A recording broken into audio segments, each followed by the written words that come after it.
Attention all you rule breakers, you misfits and troublemakers, all you free spirits and pioneers, all you visionaries and nonconformists. Everything the establishment has told you is wrong with you is actually what's right with you. You see things others don't. You are hardwired to change the world. You are listening to the Spiritual Activist Radio Show, and I am Rahasya Uncensored, where we look at the world not as it is, but as we know it can be, if and only if we have the courage to question the answers we've been given. This is our world, and it's time for us to take it back. Today I'm getting ready to do an interview with Ray McGovern, and he was a CIA analyst for 27 years. He's been with the government, military, in some degree for over a half a century. And I was curious to see what he might have to say about subjects like 9/11, Snowden, John Anthony Perkins, who wrote the Confessions of an Economic Hitman, different things like this, because mostly he's always asked about Ukraine and Russia, and there's plenty on YouTube about what he has to say about that. So let's hear what he has to say about a few other things, and we also get into the spirituality of what's happening here. Hope you enjoy the interview. Ray, how are you doing today? Doing fine. All right, really appreciated your time yesterday, and the lecture was really great, by the way. Thanks. And, that was really nice of you to come to our community and help wake a few people up. So, you know, I've been watching a lot of your interviews, and they all sort of center around Ukraine, and I would like to take us off the beaten path here for a second, if you don't mind. Sure. And occasionally I might find myself in the position of being a devil's advocate, you know, just because I've noticed one of the things on your YouTubes, the biggest thing that comes up, not constantly, but pretty consistent, is that you're biased with the CIA. So I would like to ask you about that. How much biased do you think you are? And is that because people are not recognizing that there's an operative CIA and an analyst CIA?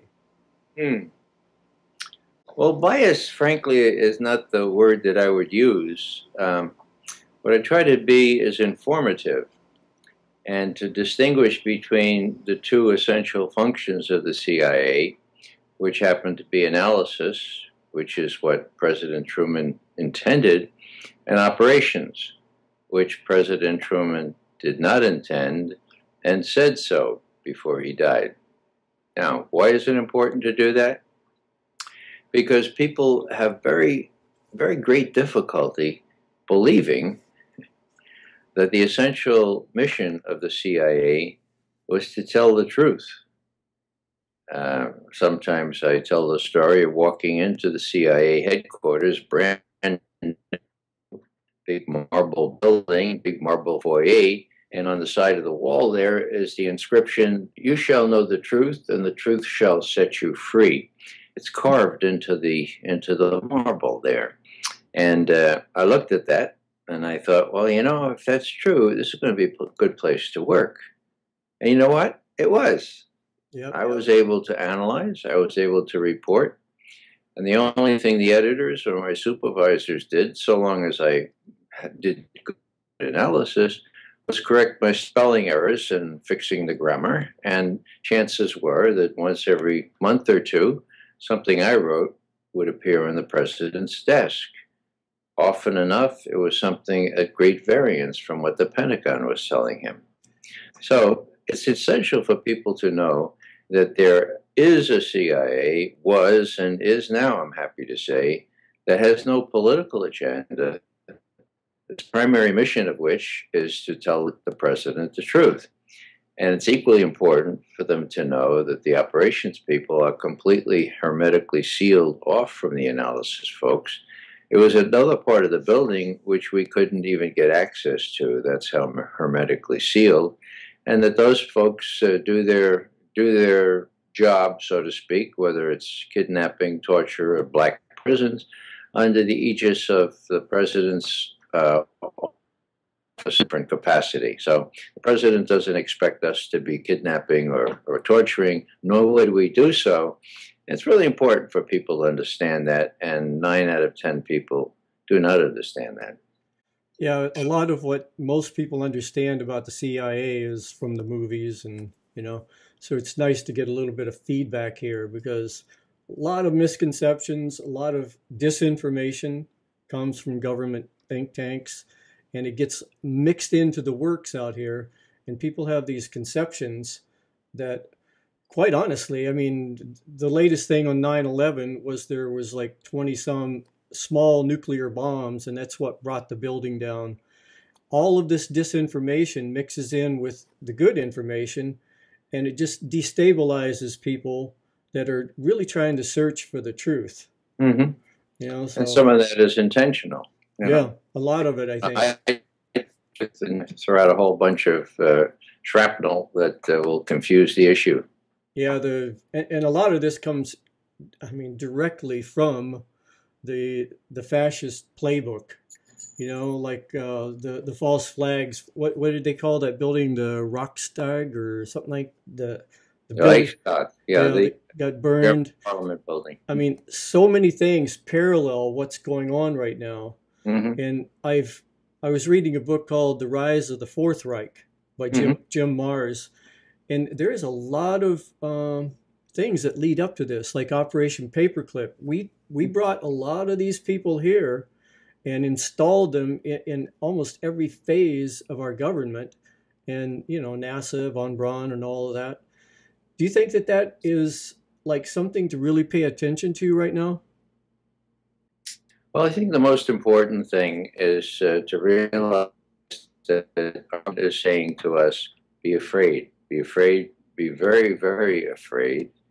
Torture, kidnapping, terrorist activity, 9/11 terrorists, be afraid.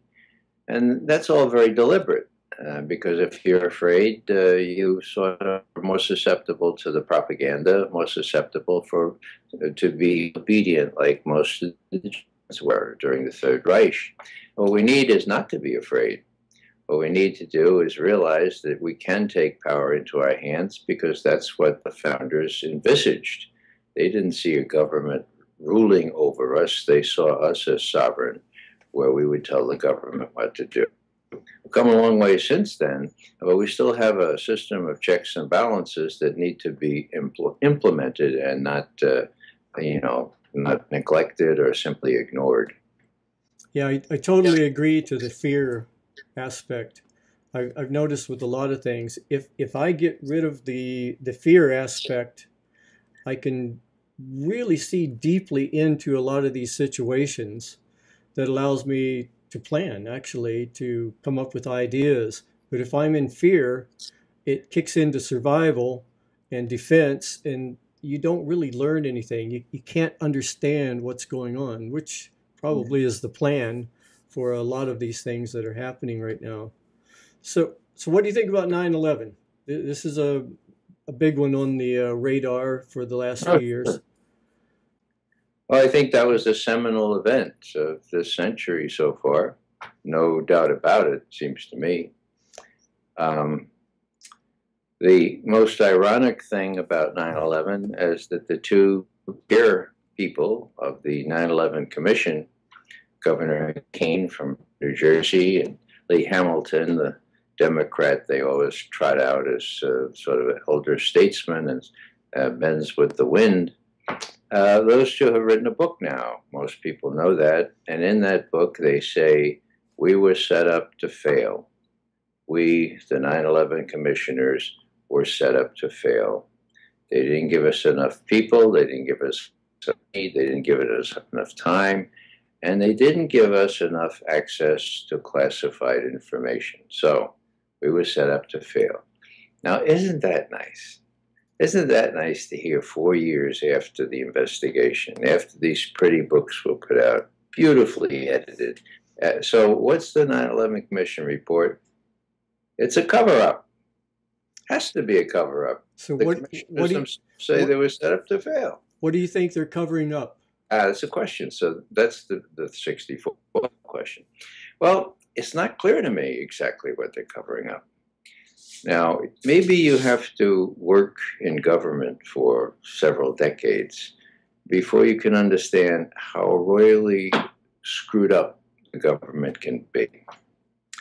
So, you know, it would sound like Keystone Cops, all the things that were missed and all the things that should have been done correctly and were not. But you can't rule out that possibility that all these things just kind of came together, and it was a disaster from an intelligence and a warning point of view. That doesn't do it for me. There are all kinds of anomalies that cry out for explanation, okay?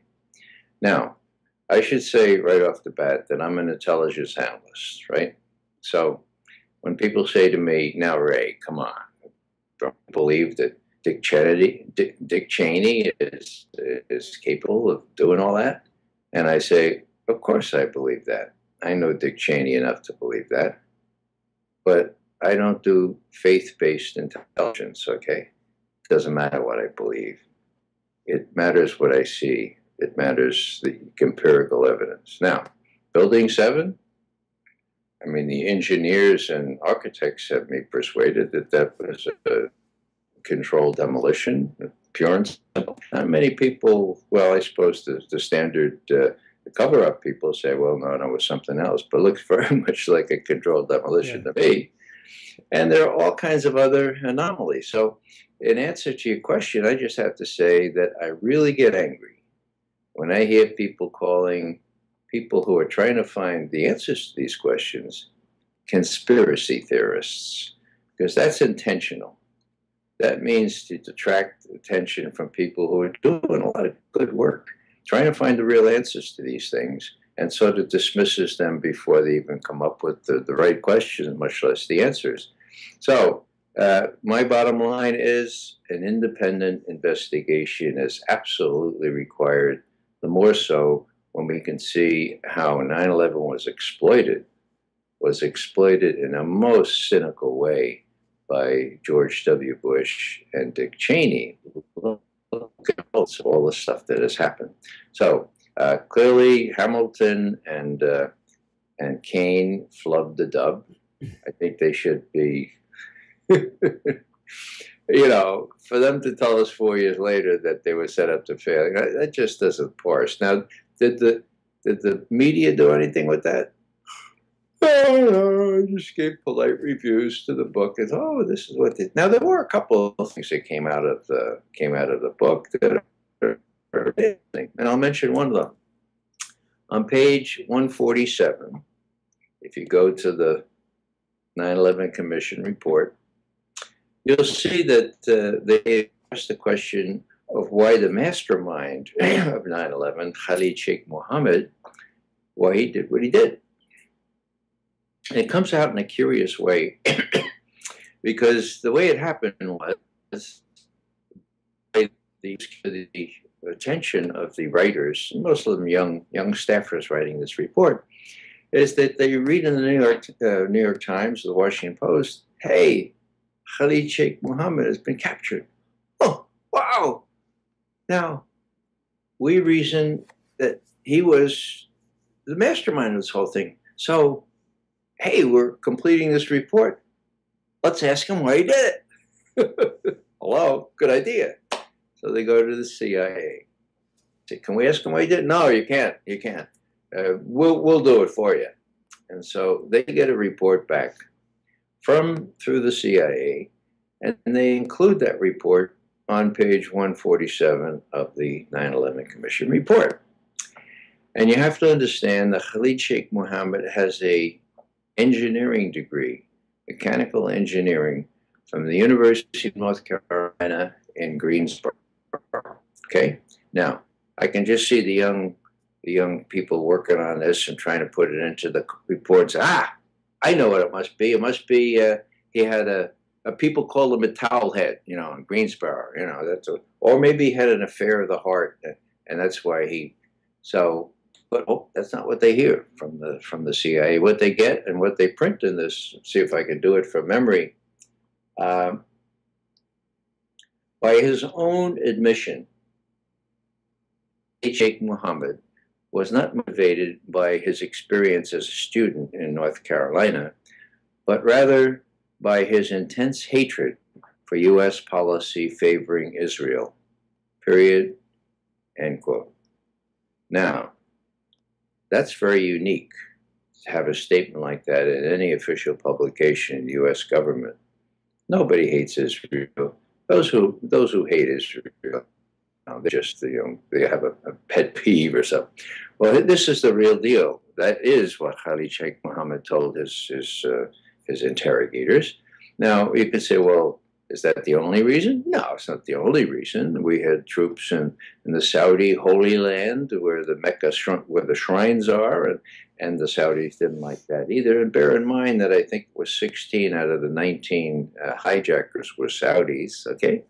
So what I'm saying here is that there are things in the Land Commission report that are worth looking into because there are little kernels of truth in all this stuff. But the scenario and the quasi-explanations are not persuasive, and now we know why, because they weren't given enough time, enough money, or enough access to inside classified information.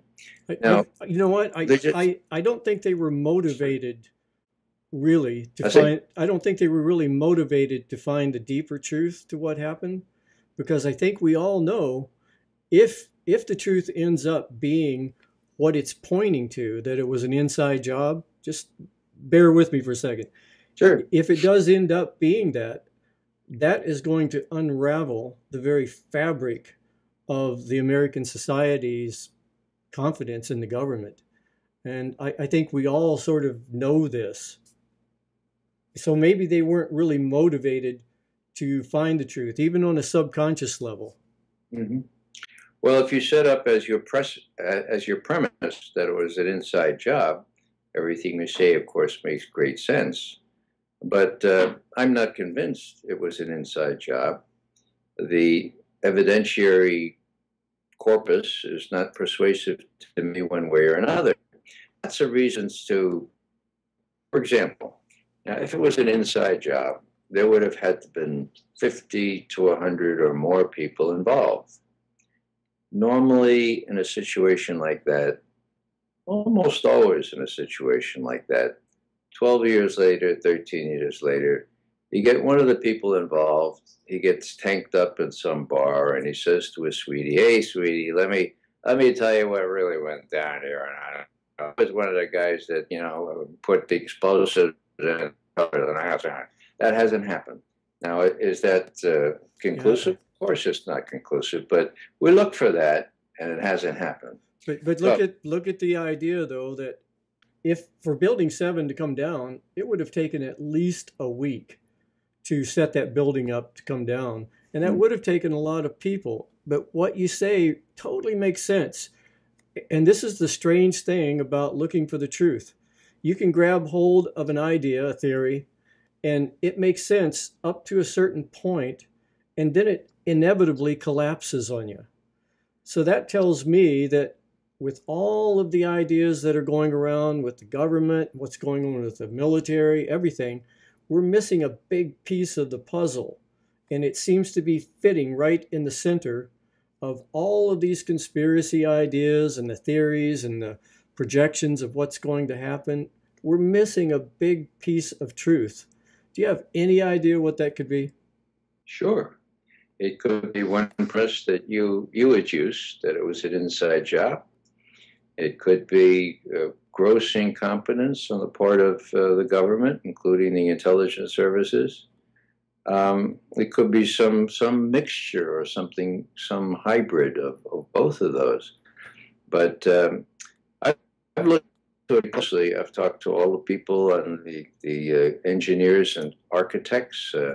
I'm a good friend of David Ray Griffin, and I've listened to most of the arguments and the evidence that's adduced. And I just have to tell you that I'm an empirical-based fellow. It's not what I believe to be the case. It's what I can reason to empirically. And my conclusion is that the jury is still out, that an independent investigation needs to happen. And, that's about all I can say on it. Okay, on to another subject.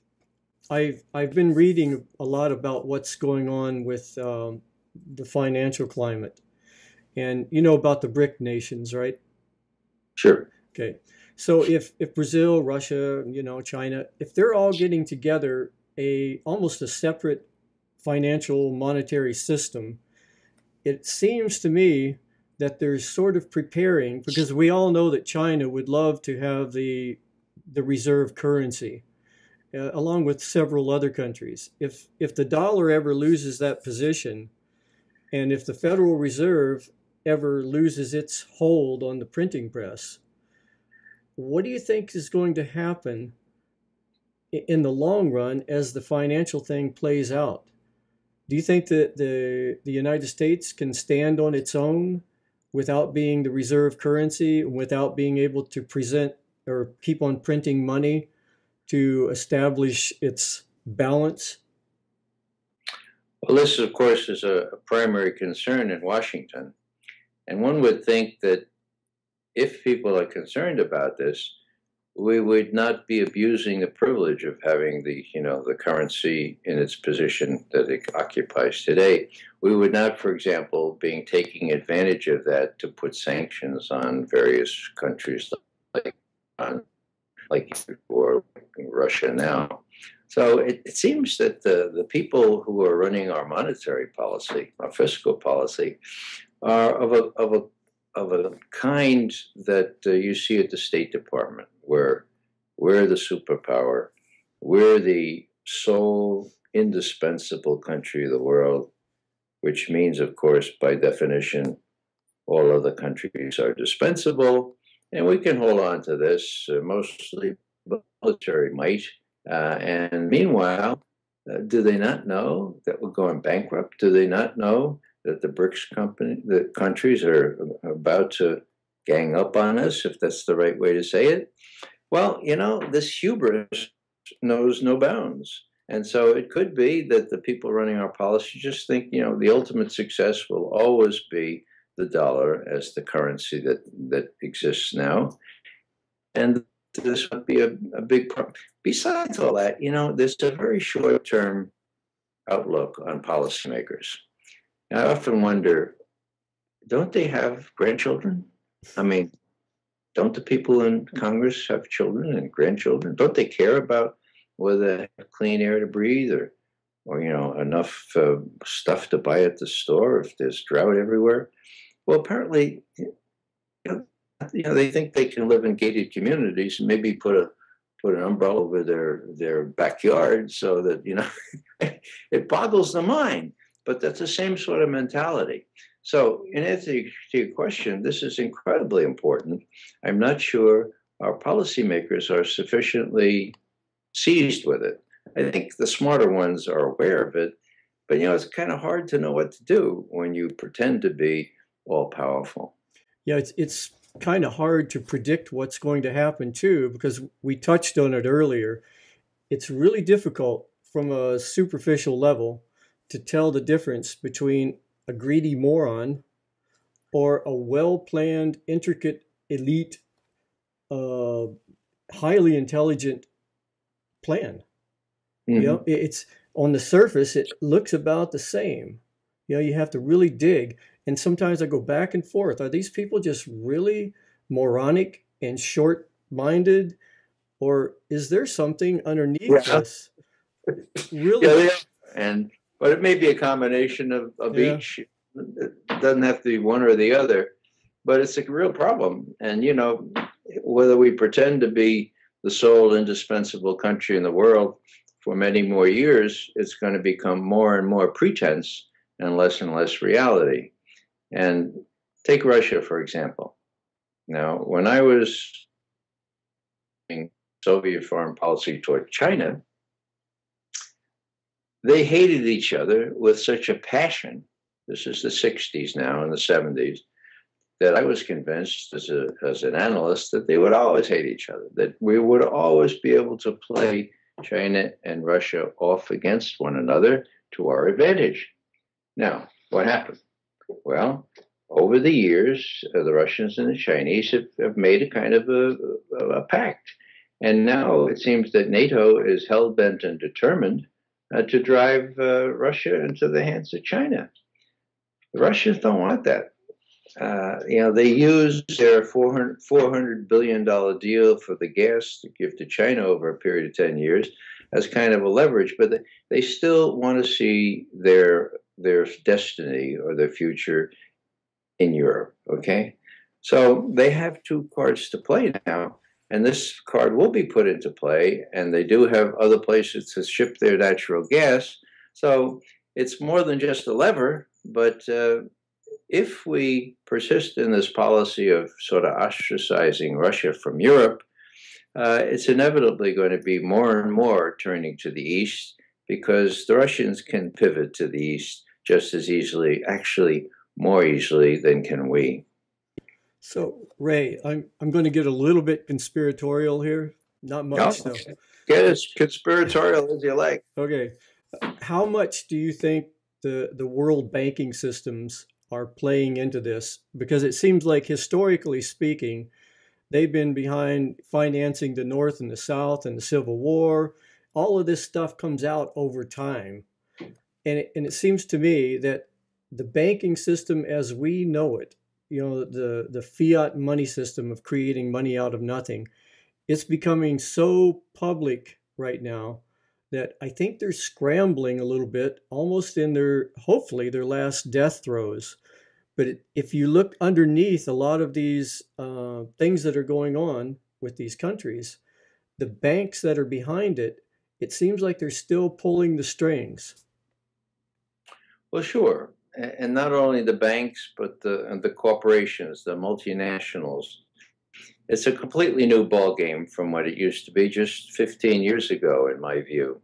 When you look at what happened in 2008, mm-hmm. When the banks were behind all this incredible abuse, and you look at the situation now, hasn't changed much. None of the banks, nobody went to jail. People throughout the world got pulverized into poverty. So the banks are incredibly important, and the corporations go along with them. And now when you get the government, Obama even, who had to sort of bail out the banks but didn't bail out the mortgage, people having mortgages like me, and you get the corporate structure, multinationals, and you put them together with the government, and then you get the media being controlled by the same corporations, the same banks, and then you get the security services that are getting double the amount of money they used to get, and then you get Congress. What's Congress? Well, Congress is siphoning off some of the money from the excesses of these banks and arms dealers and so forth. And so you put it all together, and you get a situation that's very akin to the classic definition of fascism that Mussolini gave. Now people say now, McGovern, don't say fascism, because then people turn you right off, because you can't say fascism without everybody thinking concentration camps, okay? Well, that's they were together, but there's two separate and distinct concepts. Fascism is very real, and if you look at Mussolini and what he said and what he did, and look at the Third Reich, you can see that there are similarities between the people who control the means of production, the people who control the corporate entities worldwide, and the banks, and it's a very, very deleterious situation for the common folks. Question is how long it will take the common folks to realize that and rise up and act as real Democrats, real patriots do. Yeah, and as Martin Luther King said, there is such a thing as too late. You got that right. Yeah. And as far as concentration camps, we do have FEMA camps. And it seems like that's a very real prospect on the horizon. Yeah, there is this very repressive tendency. The FEMA camps are a worry, and I understand that the barbed wire, such as it is not really constructed in such a way as to keep people out of these camps. Yeah, it's to keep them in. Keep them in, my God. Okay. So that was something new I learned on this little trip. But there's more to it. When I look at the National Defense Authorization Act of 3 years ago now, this was when the Occupy movement was at its finest, in my view. And I think the powers that be, the ones to which you refer, the people at the top level, the 1%, and the people in Congress were afraid for their lives. I mean, what would happen if instead of 3,000, there were 30,000 people in Washington? What would happen if they surrounded the Capitol buildings or the White House? You know, how would people get home to their cocktails, their martinis at Georgetown? You know, this could be very serious. And so what did they do? Well, in my view, what they did was they said, well, we got protection. The park police will help us. And then somebody said, well, wait a second, the park police has been very sympathetic, actually, to the ones in Washington. They're not going to be much help. There aren't too many of them either. So, oh, well, how about the Capitol Police? Capitol Police, they're good about operating the machines, you know, so you can't bring a bomb in. But otherwise, oh, the district, they'll be fine. I don't know about that. The district police are beginning to realize they're part of the 99%. And, oh, how about the Secret Service? There aren't many of them, and a lot of them are out in Cartagena trying to do things out there with women prior to the visits of presidents. So what are we going to do? Well, the answer came up when they said, how about using the Army? And the response must have been, well, we can't do that. There's a law against it. You know, it's called Posse Comitatus. It was passed after the Civil War to prevent precisely this kind of thing. You know, ruthless, corrupt sheriffs in the South being able to use the U.S. Army to work their will on blacks and others. So they changed the law. They wrote a new law. And the National Defense Authorization Act allows the U.S. Army to be used in a domestic policing function. Now, why the U.S. Army?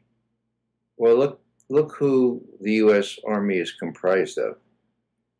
It's a volunteer army, right? Forget about it. It's a poverty draft is what it is. Right. It's folks mostly who live in small towns, less than 50,000 folks, inner city folks who don't have an equal chance with the rest of us, who don't really have an economic advantage or any real prospect for a good education. So what are they trained to do? Well, they're trained to follow orders and get 3 squares. And if they're sent to Afghanistan, or, well, they signed up for it. You know, they volunteered. That's the answer you get from people who don't really care. So if this kind of army is brought into Washington, let's say there are 30,000 people or 300,000 people, the administration fully expects that they will be more apt to discharge these orders and do whatever it takes to repress the crowds, much more so than the district police or the Secret Service or the National Park Service or the Capitol Police, okay?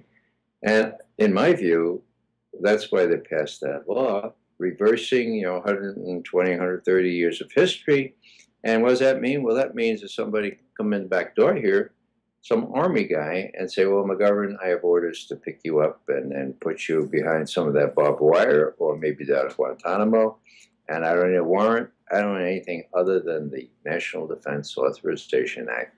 That is fact, and that can happen, and it will all be supposedly legal.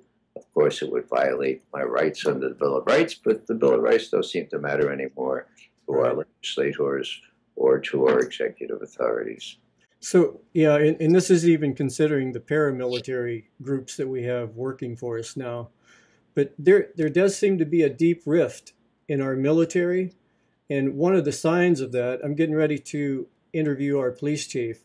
And I was going to ask him about this, because have you ever heard of the organization Oath Keepers? Say it again. Oath Keepers. Yes, I think I heard about that a little bit. Yeah, there's like thousands and thousands of police and military people signing this, and I think there's 10 oaths. But the main one is, when it all goes to hell, which they're expecting it to, if it does, they're not going to do anything against the Constitution of the United States. And they're all banding together. And there's people from every branch of the military, police departments, and everything, because I've talked to some of the police around here, and what they're concerned about is the militarization of their police departments. I mean, they're bringing in some pretty heavy-duty equipment that doesn't match with to protect and to serve. Mm-hmm. You don't like tanks in the middle of... Actually, yeah, they tend to make me nervous, and I don't see myself standing in front of one with a little bag or anything. Well, yeah, I mean, this is a natural concomitant to these wars of choice. Now, when we started this preemptive war against Iraq, Colleen Rowley, my colleague and veteran intelligence professionals for Sanity, FBI special agent, also FBI counsel in Minneapolis, she said, look, you know, Mr. Mueller, head of the FBI, she wrote a memo to him, and she said, this kind of preemptive concept, it's undoubtedly going to come back to the law enforcement authorities here, local police, FBI, who until now were regulated by use the least force, lose only the force that's necessary, and never use lethal force unless it's absolutely necessary. Well, what's happened to that? She was absolutely right, of course. You can't separate these concepts, more so since a lot of the police folks happen to be veterans of Iraq and Afghanistan and other misadventures like that. So it's a serious problem. I'm glad to hear about the Oath Keepers. I hadn't really understood that they were motivated by the Constitution, but that's what we fall back on. And that's the oath I took, to support and defend the Constitution of the United States against all enemies, foreign and domestic. And there are as many domestic enemies of our Constitution now as there are foreign. Yep. You know, one of the things that sometimes I have this an analogy that we built a civilization like a building, and that building is built on a foundation that's meant for maybe 10 stories, and we're up to like 100 stories right now. And the only way the building can continue to survive is by adding more floors, one after another. And the building is getting weak, creaky. There doesn't seem any way to fix it at a certain point, because we've done the same thing to the civilization. We have a financial system that is totally built on infinite growth. That's the only way it can keep on going, is by infinitely growing. It's deeply connected to consumerism, which is deeply connected to resources, and we live on a planet with finite resources. So we have a system that we're totally addicted to, that is totally dependent on infinite growth, attached to another system with finite sources. So it seems to me that there may have come a point now where the building needs to collapse, because it's a systemic problem. We have built an economy wrongly, and I can't see any way to tweak it or fix it at this point. How do you feel about that?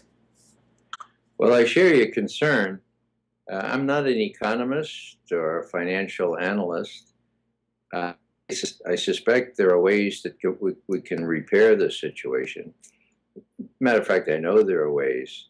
There are very good movements out there. One that's going to have major demonstrations with respect to clean air and so forth later this month, actually. I'll miss being in Washington or New York when all this happens. So there are a lot of people who are seized with these realities now. And, you know, I do have a lot of faith in the common person in the United States to get together with other people who care about these things, who care about their grandchildren, you know, Right.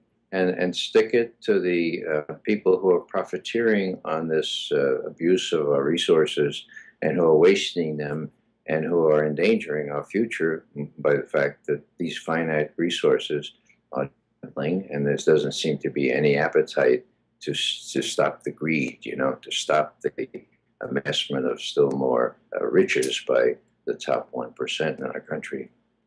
Yeah, I think of all the things that I've heard you talk about, the thing that really struck me hard last night was doing the right thing for the right reason, irregardless of the outcome.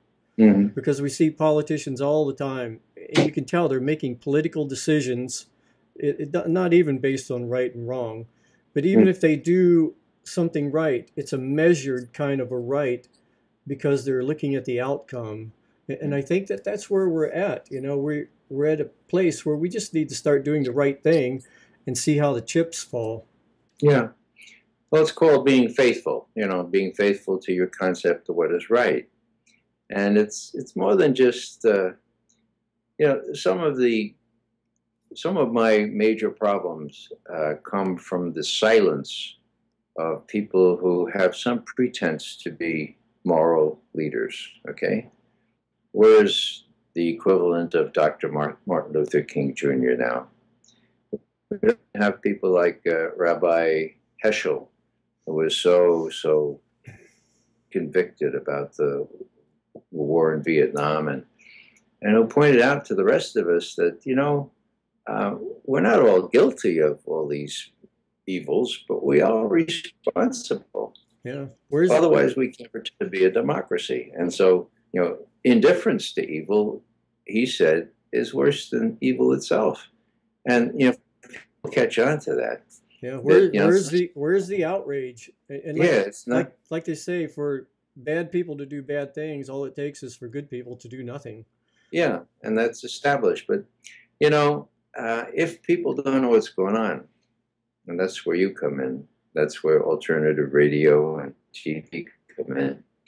If people don't know what's going on, and all they see is their situation getting worse, and so they have to take yet another job, sometimes 3 jobs, okay?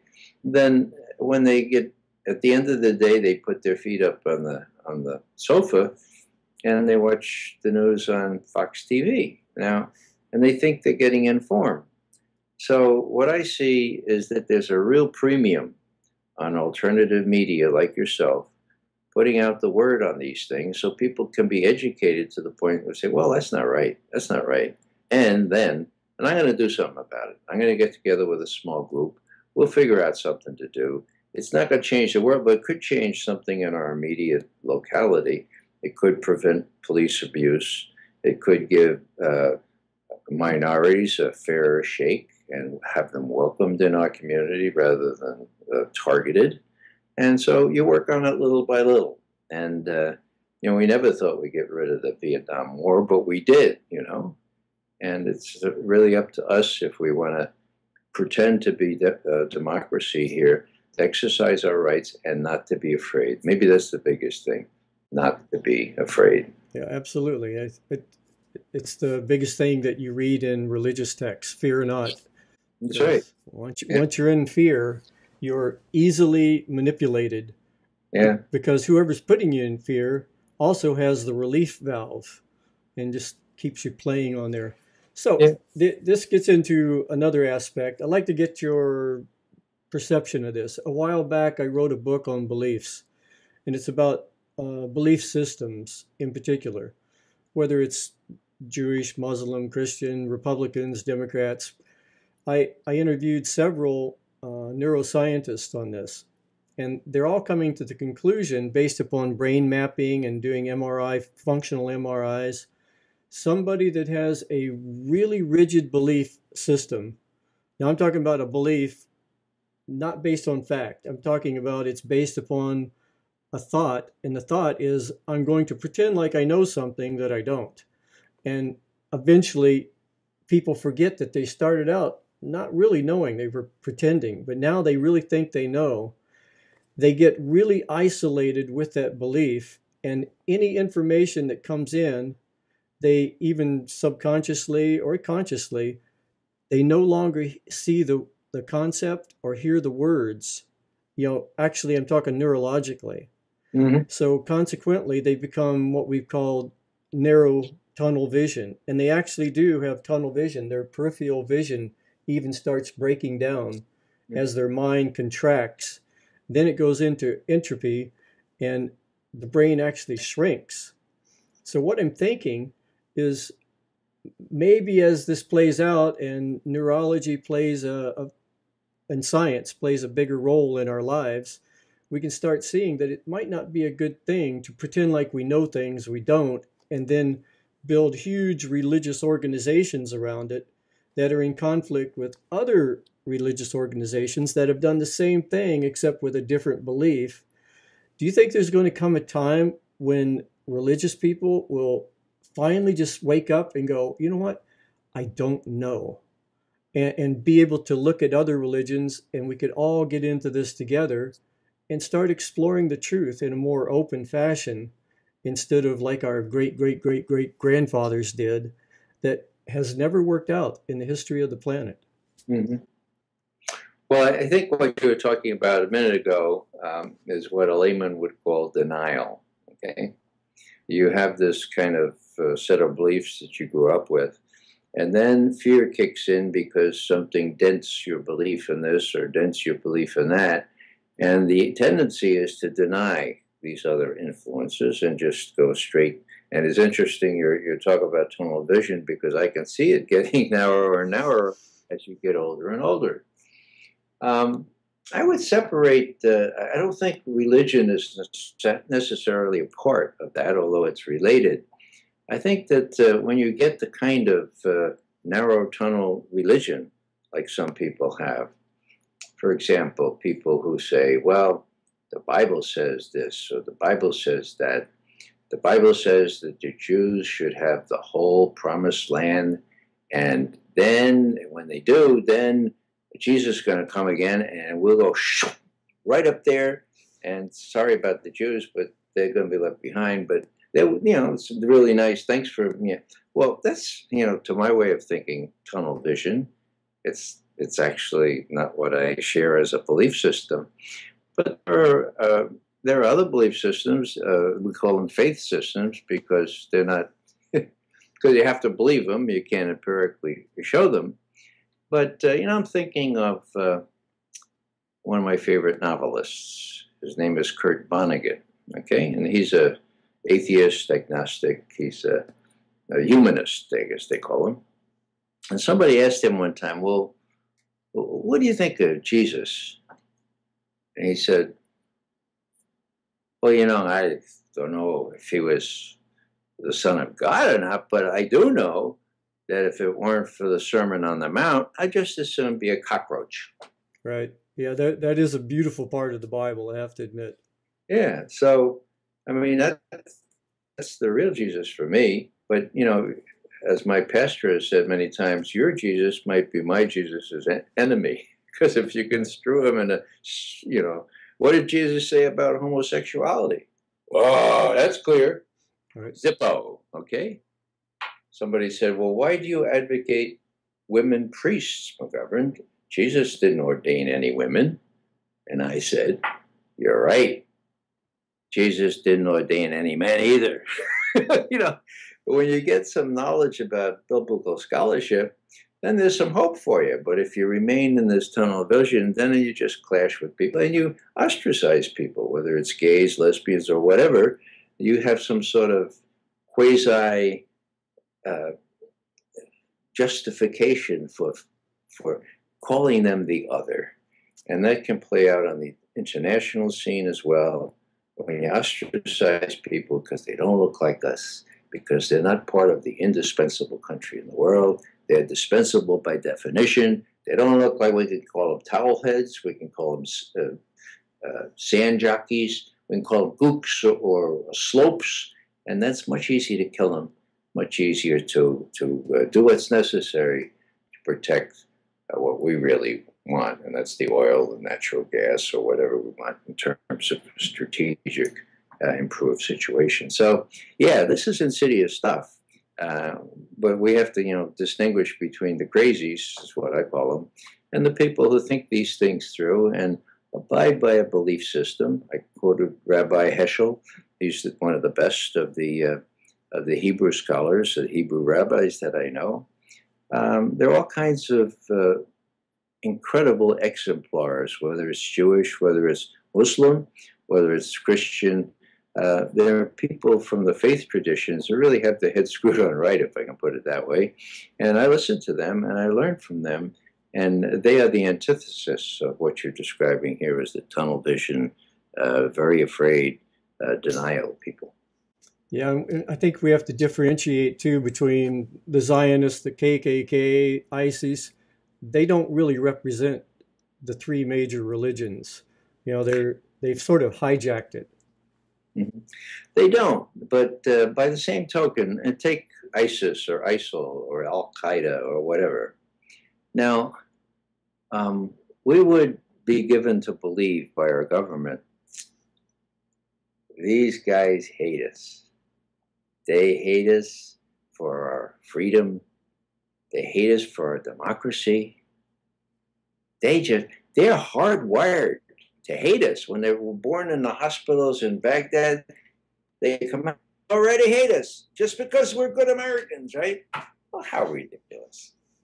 They don't hate us for our democracy. They hate us for what we do. And what we do in supporting the incredible dictators out there in Saudi Arabia and Bahrain and all those, pomp and circumstance oil monarchs is an abuse of the citizens that they rule over.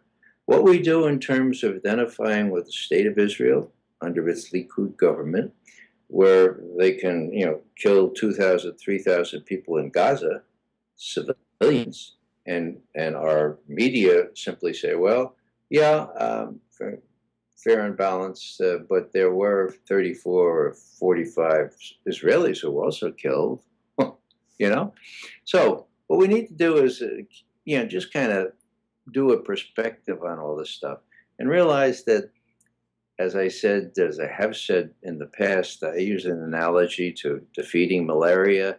With malaria, you find the mosquitoes and you trace them back to the swamp where they breed. And then you set up 3 platoons of Marine sharpshooters and you try to shoot them all dead while they leave the swamp, right? Wrong.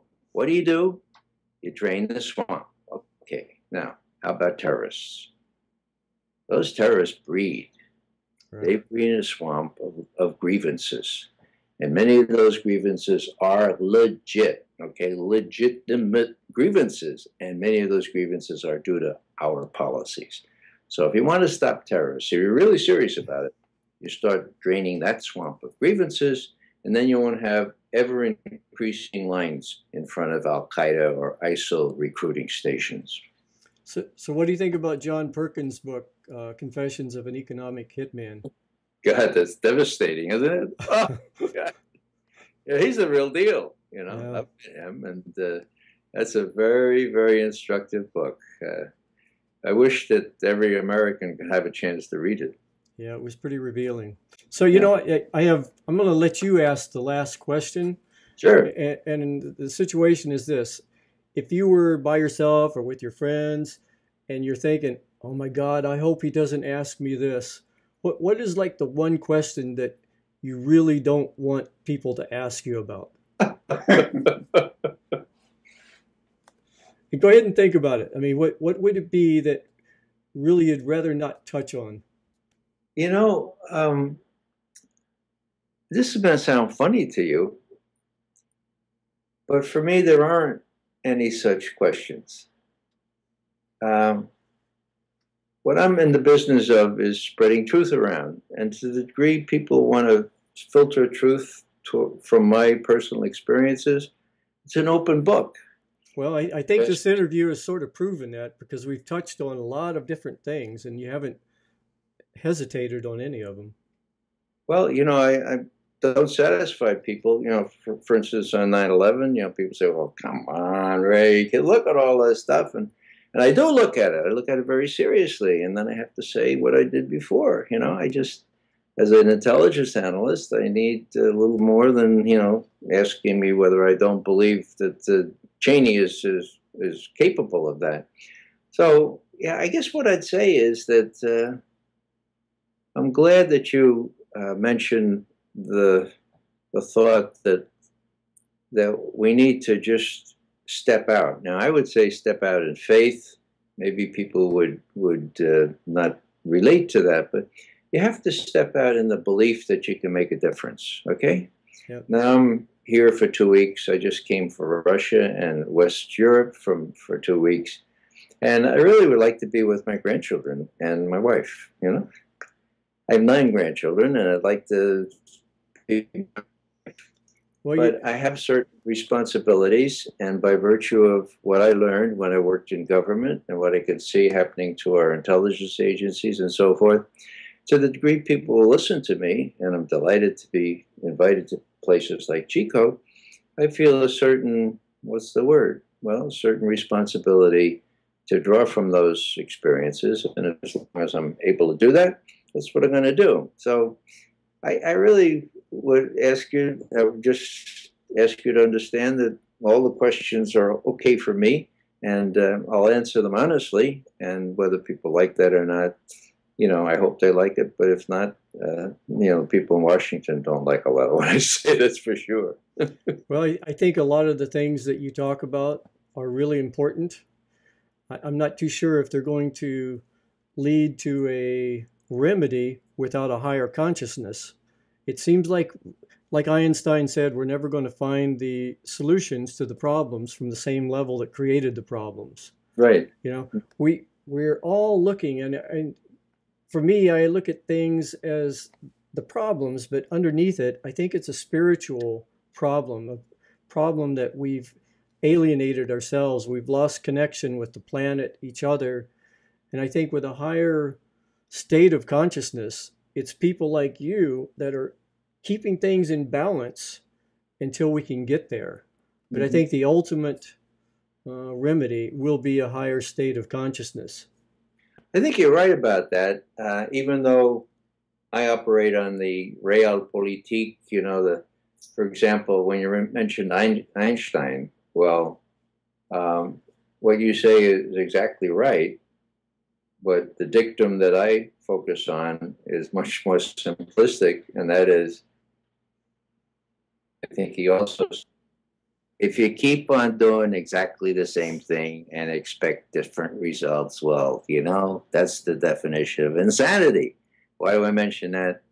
That's what we're just about to do with respect to re-entering Iraq, re-entering Syria, and causing a wider war again. You think that people would be conscious enough to say, been there, done that, didn't work, you know, let's try something else. So Yep. let's hope that people can at least understand that much. And being conscious enough is what we're talking about. Mm-hmm. I mean, how many times in my life, your life, we've looked back and go, oh, if I was only thinking, if I'd only been a little more conscious, I wouldn't have said that. I wouldn't have done that. I would have done it different. We just have to wake up and become more conscious. I agree. Well, you know what? I'm going to let you go for now. I'd like to leave you with this. After your lecture last night, I was thinking, why do I feel I have a tremendous amount of respect for you? And I was thinking, back in the Vietnam days, I was in college. So I was disillusioned early.